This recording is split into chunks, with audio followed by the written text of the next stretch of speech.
Broken bones, back injuries, and burns are just some of the injuries that workers, especially construction workers, suffer on the job. And research shows that not all job sites put their workers' safety first. And unfortunately, most injured workers don't even realize there are workers' comp laws in place that could provide them with additional benefits for surgeries and medical needs.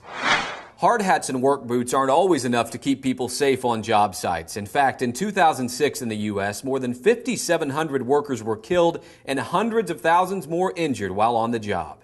People doing road work on the highway are the most frequent victims, accounting for 1 out of every 4 fatal work injuries, for a total of 1,329 deaths in 2006. Here's a closer look at more of the numbers from '06. More than 800 people fell to their deaths. 184 of them fell from rooftops. 583 workers were fatally injured from being struck by objects, and 201 workers died in fires and explosions. The most dangerous industry in 2006 was the construction industry, accounting for 1,226 deaths and nearly 500,000 injuries nationwide. It's staggering, but about 1 out of every 5 workplace fatalities is a construction worker. The law states that a worker has the right to a safe workplace, and if a work hazard exists and action is not taken quickly, an employee should contact an OSHA area office immediately to file a complaint. The employers and their insurance companies have a long list of things that they're supposed to do to protect the injured workers and make sure that they're getting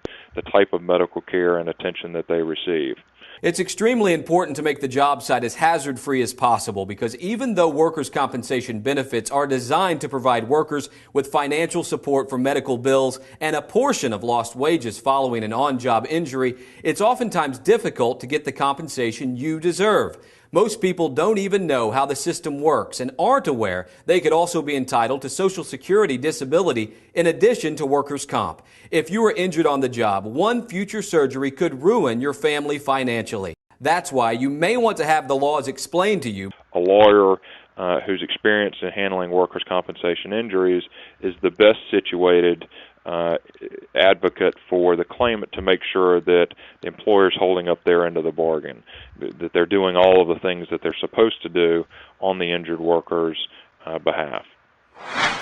Nationwide, the numbers show the construction industry accounts for 15% of all workers' compensation costs. Reporting for the EXP News Network, I'm Josh Talkington.